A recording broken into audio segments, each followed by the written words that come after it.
O Ankh surgiu muito antes de qualquer escrita que possa ter registrado sua origem com precisão. Ele parece ter nascido junto com a própria intuição humana de que existe algo além do visível, algo que pulsa nos intervalos silenciosos da existência. Os sacerdotes egípcios não o utilizavam como ornamento ou mero símbolo religioso, mas como um instrumento de poder, uma chave que abria o entendimento sobre o sopro eterno que mantém todas as coisas vivas, a forma do Ankh com seu laço oval no topo e sua haste vertical sustentada por braços horizontais não é um desenho meramente artístico, mas a representação da união entre o princípio masculino e o princípio feminino, entre o ativo e o receptivo,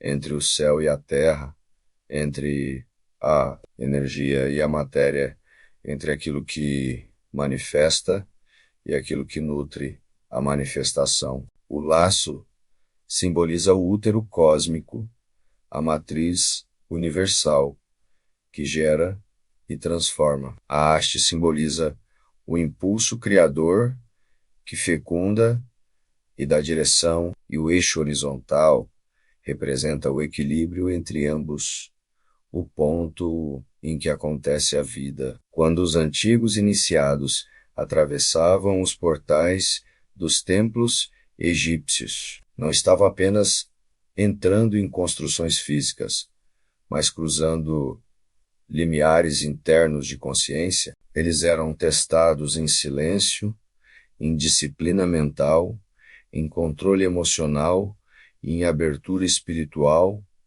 para compreender que o verdadeiro poder do Ankh não estava no objeto em si, mas naquilo que ele representava. Era a chave para recordar que a vida não começa no nascimento físico, nem termina com a morte do corpo, porque a vida é a continuidade do movimento da consciência, e essa consciência só se expande quando cessa o medo, quando se rompe a ilusão, quando se atravessa o próprio limite mental que aprisiona. A sociedade moderna, porém, fez o oposto. Em vez de elevar a consciência humana, ela a fragmentou, criou uma rede de estímulos incessantes que impede as pessoas de mergulharem no silêncio necessário para perceber a própria essência. Notícias fabricadas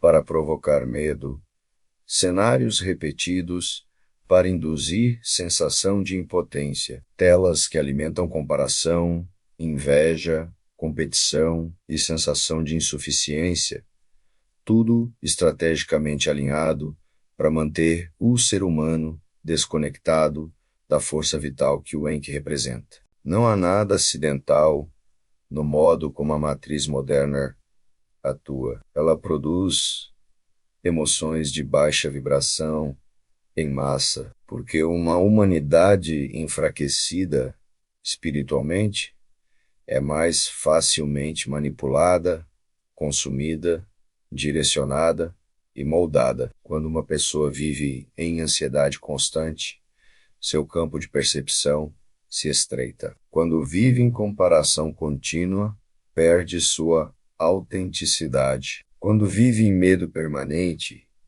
abandona sua soberania interior. Os sacerdotes egípcios sabiam que o maior inimigo do despertar não era a ignorância, mas a distração. Uma mente distraída não percebe que está sendo conduzida. Uma mente inquieta não escuta o que o espírito sussurra. Uma mente fragmentada não consegue unir os dois polos internos que o Ankh simboliza. O masculino e o feminino ficam em colisão. A ação e a intuição se desencontram. O impulso e o propósito se contradizem. E quando isso acontece, o ser humano perde sua direção espiritual. É por isso que o mundo moderno está tão cheio de indivíduos que se sentem esgotados, vazios, desconectados de si mesmos, como se algo estivesse faltando, como se houvesse uma lacuna que nenhuma conquista material consegue preencher. Essa lacuna é a desconexão da própria energia vital, é a perda da lembrança de que existe uma realidade mais ampla, mais profunda, mais verdadeira do que aquela oferecida pela matriz das telas. O Enki não é um símbolo morto do passado. Ele é um lembrete vivo. Ele aponta para o fato de que o ser humano tem dentro de si o mesmo padrão energético que mantém o universo em movimento. Quando os antigos deuses seguravam o Enki diante dos faraós, não estavam concedendo vida física, estavam concedendo consciência. Estavam dizendo que a verdadeira realeza é interior, que o poder não está na força bruta, mas na capacidade de ver além. Muitos acreditam que a libertação espiritual é um processo distante, complexo ou reservado a poucos. Mas a verdade é que o despertar começa quando o indivíduo percebe que a manipulação emocional moderna é uma prisão voluntária. A matriz não acorrenta fisicamente. Ela persuade, ela seduz, ela distrai, ela cria vícios emocionais e mentais que mantêm o ser humano repetindo padrões que o afastam de sua identidade verdadeira. Ao compreender o Ankh, o indivíduo começa a perceber que há um fluxo energético que precisa ser recuperado. A união entre os polos interno e externo devolve clareza. A restauração do eixo interno devolve força. A conexão com a essência devolve propósito. E, pouco a pouco, a pessoa deixa de ser refém da avalanche de estímulos negativos que o mundo moderno utiliza para mantê-la adormecida. Ela passa a enxergar como as narrativas sociais são construídas,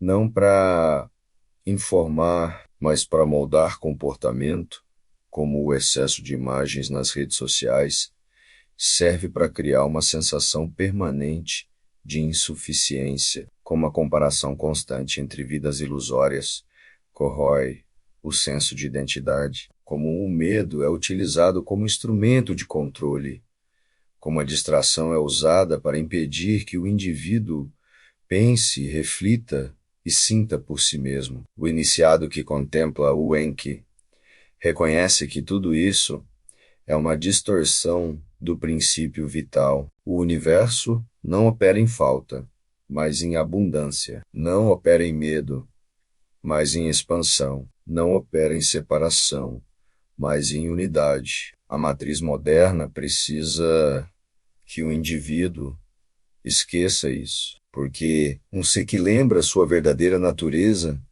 não se submete, não se compara, não se sente menor, não vive à mercê de aprovações externas. Ele se torna soberano da própria atenção. E a atenção é o maior poder espiritual que existe, porque aquilo que você alimenta cresce, aquilo que você observa se transforma, aquilo que você escolhe conectar molda a sua realidade. A libertação da matriz começa quando o indivíduo retoma o controle do próprio olhar, quando percebe que pode escolher onde colocar sua energia, quando entende que não é obrigado a consumir conteúdos que o diminuem, quando compreende que pode cortar o fluxo de ruído externo para ouvir novamente o fluxo interno da vida, quando reconhece que dentro de si existe a mesma centelha que os sacerdotes egípcios buscavam despertar nos rituais de iniciação. O verdadeiro templo nunca esteve nas construções de pedra. O templo sempre esteve na consciência humana. Os antigos apenas criavam ambientes físicos para ensinar isso, mas a jornada era interior. Hoje, essa jornada precisa ser retomada de forma consciente e voluntária. Não há sacerdotes à porta dos templos, não há rituais guiados por mestres, não há barreiras físicas a serem transpostas, há apenas a decisão interna de despertar. E essa decisão surge quando você percebe que está vivendo em uma realidade construída para te afastar de si. Quando percebe que há algo errado no modo como a sociedade funciona. Quando sente que dentro de você existe uma força que não está sendo utilizada. Quando sente que sua intuição tenta falar, mas é abafada pelo excesso de ruído. Quando sente que nasceu para algo maior do que trabalhar, consumir, competir e repetir padrões sociais que não fazem sentido. O Anki te lembra que você é vida em constante expansão. Você é consciência em movimento, você é energia que não pode ser destruída. E quando você realmente integra isso, a matriz perde poder sobre você. Ela continua existindo, mas você deixa de estar submisso a ela, você passa a observar em vez de reagir, passa a escolher em vez de ser conduzido, passa a viver em presença, e a presença é o maior rompimento com o sistema, porque ela desmonta a ilusão. Se este conteúdo fez sentido para você, se ele despertou algo dentro de você, se ele trouxe clareza, força ou lembrança